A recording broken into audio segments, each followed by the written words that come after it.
I also don't target the politics. I don't target religion, sex, drugs.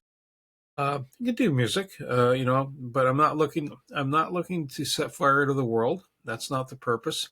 The purpose is to share and have a good conversation. And the podcast itself is not meant to be a interrogation. It's it's Conversation. it's it's a conversation. Yeah. Yeah.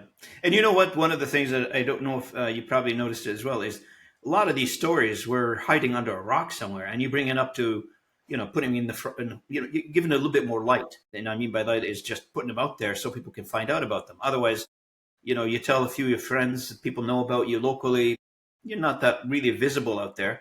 And digital media, such podcast, allows you to take your story and amplify it a little bit further, which, if you're in business, that's also helpful. Now, for people who are, and I want to ask you a little bit about how you finance your podcast, because a lot of people, they come up with the idea of starting a podcast. First thing they think about is budget. What do I need to budget for this thing? How much do I expense for it? That kind of thing. So have you gone through that, or are you just basically organically putting it together? Organic. That said, I'm mindful. Like it's my time. Do I want to monetize it? Yeah. Am I in that window of opportunity? Yeah, because I have that 8,000, 9,000 downloads a week.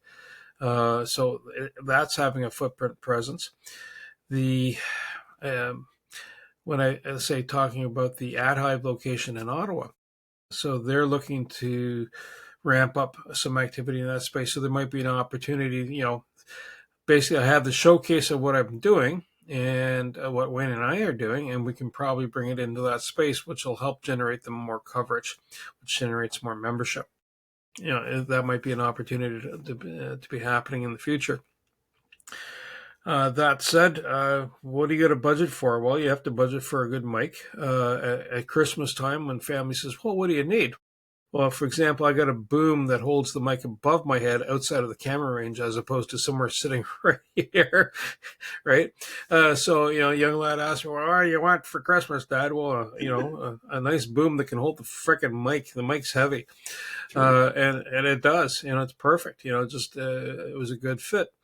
Getting a good camera. Once you have a good camera, it's not like it's not like a working a mechanical device. It's up and running as long as you keep your computer up to date, right? And good internet. But I'm operating inside the house as the office, so it's always up and running. Yeah. Yeah. So certain things are just kind of convenient, and then if I go to do virtual meetings, I'm using this same camera. Yeah. Hey, I noticed Oh, you also. Sorry, go ahead, Bernie. Go yeah. No, ahead. sorry. One other thing to realize: once you do a recording, even when you have raw footage, you have content. So yeah, here's your podcast. Now you can later on, let's say you're not doing 4 or 5 recordings a week, and maybe you're doing one a week. Well, now you can sit back and you can peel out portions of it and to push up on social media feeds or to even on your website. You can go, hi, here's some content. This is a value to share with people. Yeah. Yeah. Now, you mentioned it earlier in the start, right? So it's like when we talk about marketing podcasts, and you have your marketing strategy. Would you mind talking a little bit about like some of the limitations, or could be not so much limitation, depends on where you are and where you stand on the topic. But podcasts in English and only have some certain limitations, right? Because I want to assume, I want to 50%, 60% of the people don't speak around the world don't speak English, which could be a market that would probably be interested in the topic, but they have no access to it because of the language barrier. Now, I understand there's texts and there's transcription and a bunch of other things you can do with that. So, have you contemplated, for instance, having your audio or your videos play in a different language? Not yet. Would I? Absolutely. I think the best way to hone in on this be even the message you're about to deliver to somebody.